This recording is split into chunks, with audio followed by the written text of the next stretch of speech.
What's up, y'all? Straight to the point, sports and entertainment. I want you to hit that like. Make sure you sub to the channel. And also hit them notifications too.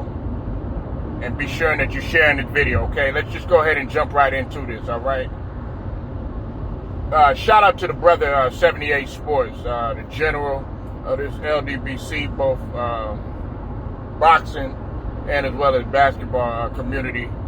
But right now, we're gonna go ahead and talk some round ball. Okay, look, man.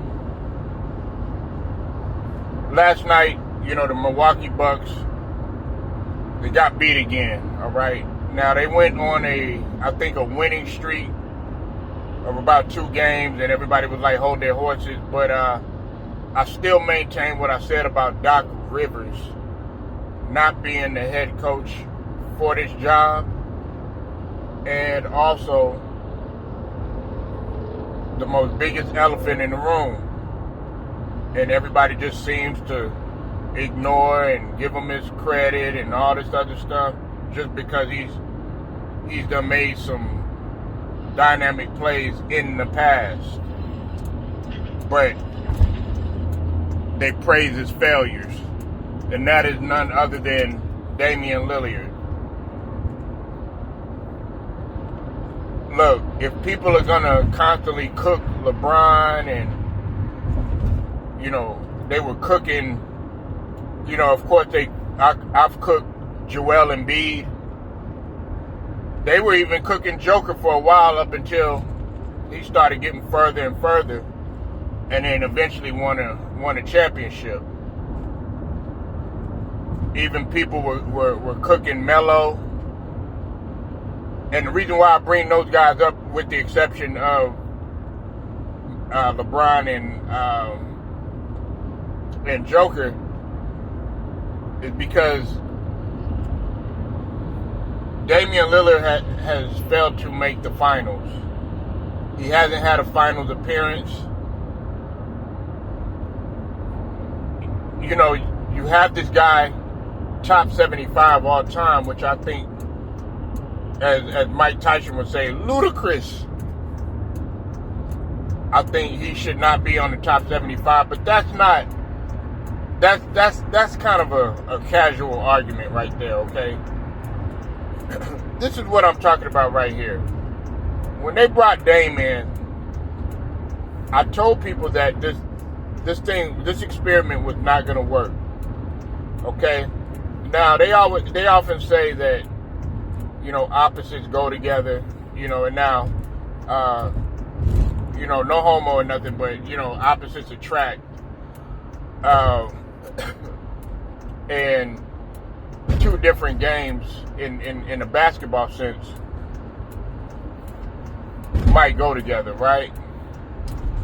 Not in this case. Not in this case, because when I think of dynamic duels, you think of a guy like Shaquille O'Neal and you think of a guy like Kobe. And congratulations to Shaquille O'Neal, by the way, for being the 4th player in history to have his jersey retired by 3 different franchises.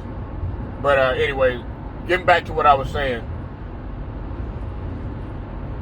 when you think of guys like that, such as Shaquille O'Neal and Kobe Bryant, yes, Shaquille O'Neal, in my opinion, was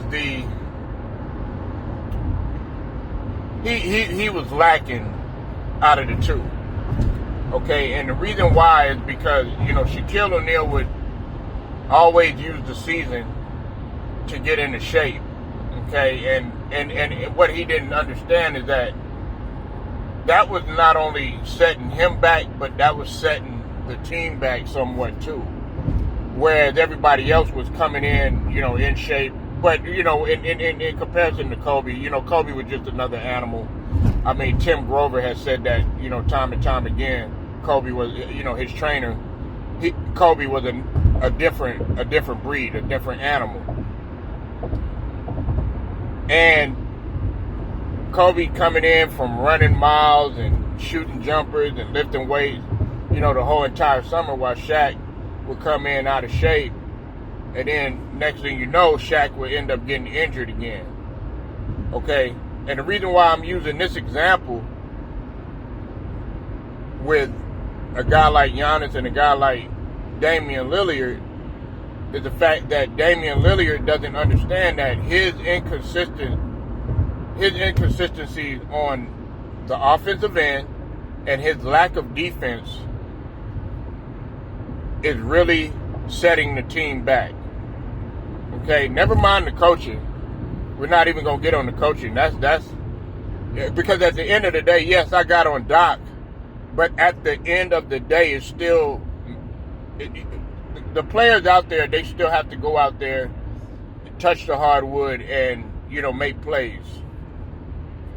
Even if the design play doesn't work, even if whatever schemes that you have out there don't work, at the end of the day, you still have to reach in your bag and make things work, whether it's on offense or on defense. And Damian Lillard is not doing neither. Okay? I'm going to continue to be on Damian Lillard's helmet because we got to be fair.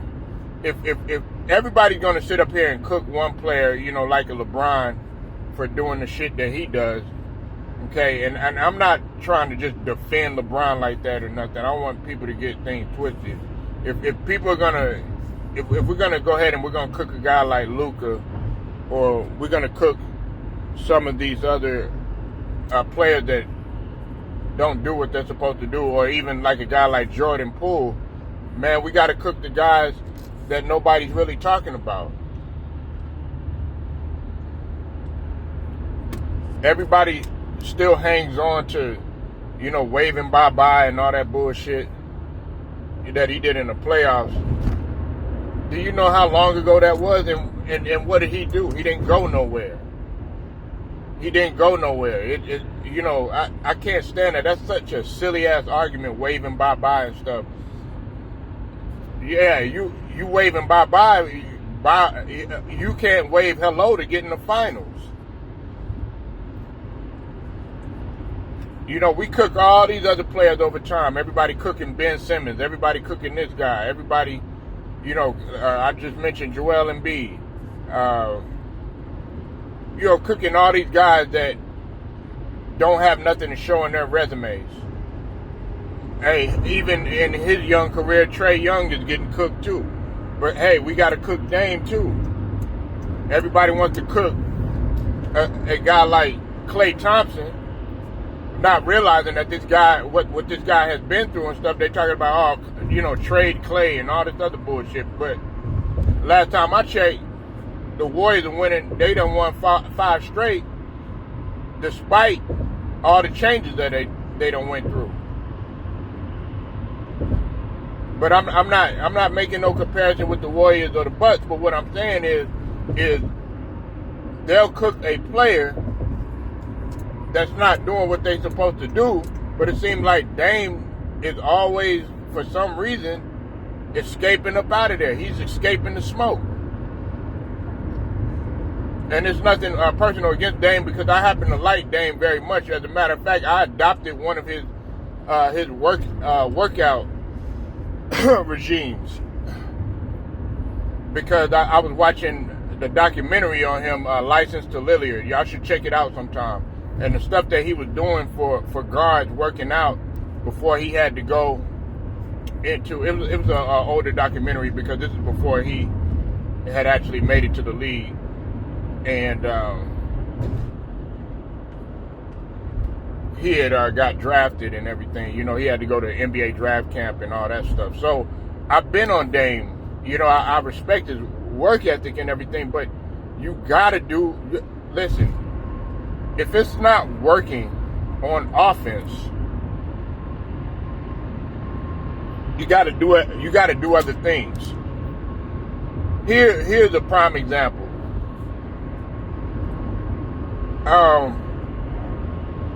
Kobe Bryant, man, would sometimes he would shoot the team out of a game sometimes. I know. You know, look, man, I could still be objective with some of these players. Okay, God rest his soul. Okay, but I'm not talking about him. All right, I'm not being critical of him as a person. I'm talking about his basketball play. All right. Kobe Bryant would often shoot the team out of games, but what you had to respect about Kobe, no matter what, okay? If he was taking a lot of shots, if he was having like two or three defenders hanging off of him or something like that, you best believe even an older Kobe and a younger Kobe would still hustle his ass back on defense and oftentimes guard the best player. And like I said, Kobe Bryant was even guarding point guards at his older age. And it was the same thing for MJ. Okay, there would be times when MJ was struggling. I brought up the Seattle Supersonics team. I'll bring up a lot of games when MJ started to become more that volume shooter in the late stages of his career, because there would be some games when Jordan was clearly struggling, especially when it was him and D-Rod and Pippen had to sit out, or that year in '96 when they played the Sonics in the playoffs. But he had to come and he had to do other things, and that made up for what he was doing. It's like, okay, well, we understand that the guy's struggling and everything, but at least the guy is committing on the other end, or he's diving for loose balls, or he's hustling, because sometimes it's not going to go your way. Sometimes you're going to have to play an ugly game. Okay? So that's my problem with Dame, and that, to me, I've said it before, Dame is setting back Giannis. He's setting back Giannis. Giannis, yes, he's in the MVP conversation and stuff, but that's because of look at the amount of work that Giannis is still having to do, and Giannis loves to do it anyways, because that's his forte, to play both ends of the floor. On this channel, one of the things about straight to the point sports and entertainment, when it comes to basketball, I'm not just gonna be a one-dimensional praiser. Okay, everybody knows that. Everybody that fucks with me know that. All right. I'm not going to praise you just for doing dynamic dunks and all that other stuff. That's one of the reasons why I like Anthony Edwards. Because if you go look at Anthony, and I still stand by this, I stand on this shit right here. Anthony Edwards has some little pieces in his game that remind you of an MJ and a Kobe. Not all of it, but when I think about the passing lane, let's just talk about defense. When I think about playing the passing lane, his breakaway game, the way that he's able to get steals, the way that he's able to move on defense, because that's why Minnesota at one point was at the top of the league in terms of defensive rating. That's probably changed. It changes from time to time. But I mean, if there are times when Anthony Edwards was clearly struggling. But the thing you got to respect about Anthony Edwards, besides him crying about the referees and shit, because I done got on his ass before, no homo about that shit. I respect him for going back out there and still committing to another end of the floor, which is very odd for this generation, because everybody likes to say, oh yeah, nobody plays defense. There's still defense played, but it's not defense like back in the days. And how can you play defense now? I mean, these old tacky ass officials, they're doing a horrible job this season. But anyway, to get back to Damian Lillard, that's why he's not a point guard. He's not really a true point guard to me. He's not a true point guard. He doesn't make teammates around him better.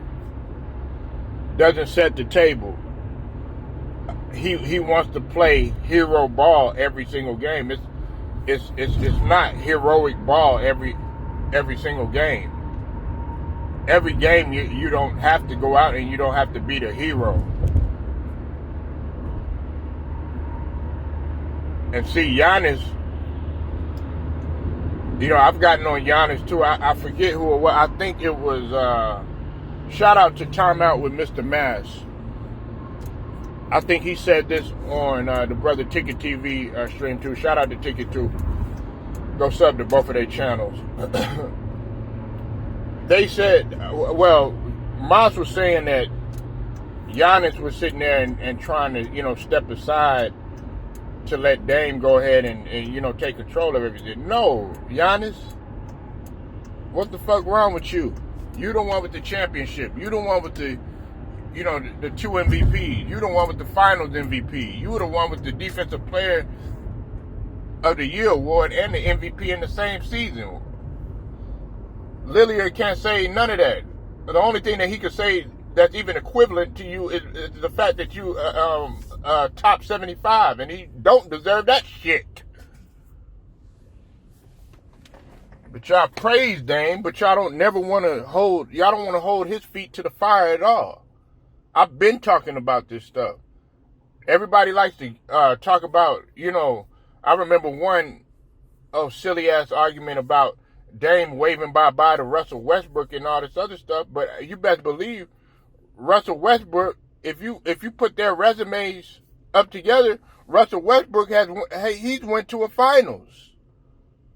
And I know people gonna say, oh well, he had KD and all this other bullshit, but nevertheless he still made it to a finals. He didn't win. Russell Westbrook won an MVP. Russell Westbrook, he averaged a triple dub, whether he padded his stats or not. But y'all praise a dude that really consistently was losing. He was consistently losing and never got the best out of his teammates. That's why some of his teammates didn't even like playing with him. Nobody talks about that. Look, CJ McCollum, hope he's doing all right with the health issue and all that stuff. CJ McCollum didn't like playing with Dame Lillard. And don't let that that smile and all that other bullshit, you know, oh man, he's so nice and sportsmanship bullshit, man, that motherfucker didn't like playing with Dame. And neither did Gary Trent Jr. That's why Gary Trent Jr. had went out, he went to Toronto. Because he noticed all Dame wanted to do was, and there was some rumors about him point shaving. We don't talk about that shit either. There was some rumors about Dame doing that point shaving shit, just so that he could play hero ball. And his teammates were starting to notice that shit, but nobody wants to talk about that. Look, I'm going to get real on this shit. I've tried to hold back and shit, you know what I'm saying? But it's only so much that I can hold back. Dame is such a big letdown to the Bucks, besides, you know, a couple of other things. I've already mentioned that, you know, Doc shouldn't be the coach of that team. I already mentioned that it was very stupid about what they did about letting Adrian Griffin go. You know, the whole friction with Terry Stotts and all that stuff over that stupid shit. Terry Stotts ain't accomplished shit. The fuck has he done? I mean, he's an all right coach and everything when he was with the Blazers, but he still hasn't accomplished shit. What you crying over spoiled milk for? Y'all mad over that stupid shit? And I'm talking about the team and shit. Oh well, y'all motherfuckers are second in the East. And then on top of that, Drew Holiday. I can't speak enough. Everybody was constantly talking shit about Drew Holiday and stuff. I defended. I just said, my guy, Wait What, haven't heard from him in a while, but shout out to Wait What, man. He used to come on my channel and say that Drew Holiday was a superstar. He wasn't no damn superstar, but he was a damn good player, okay? And I like Drew Holiday. Used to love Drew Holiday's game. I've been liking Drew Holiday ever since he was at UCLA. I liked Drew Holiday when he was in high school. I used to like the offensive Drew Holiday. Now, don't get me wrong, when he started playing defense and he found his niche and everything, he was a He was more of a hybrid 3-and-D guy. He was a hybrid 3-and-D guy that can, pretty much, he was a Swiss Army knife. Drew Holiday could do everything. I love Swiss Army knives. That's why I like the Pascal Siakams. I like the Michael Coopers. Even Nicholas Batum, at once upon a time. You appreciate guys like that on your team because they could do so much. Even with DeJounte Murray. Now, he's more of a two-way, but, as far as Swiss Army knife, that could be debated. But anyways, that was one of the stupidest things I felt for the Bucks too.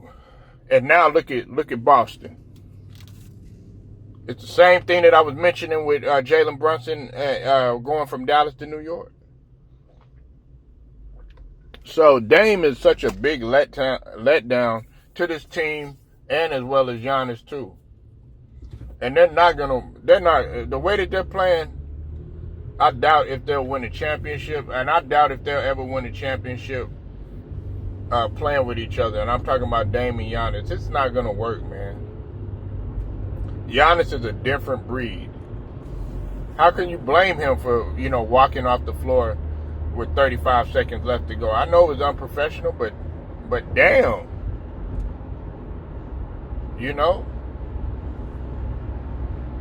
Like, you got to do your part on both ends of the floor too. We can't always be like, oh, he's 6 foot. Come on, let him get a break. No.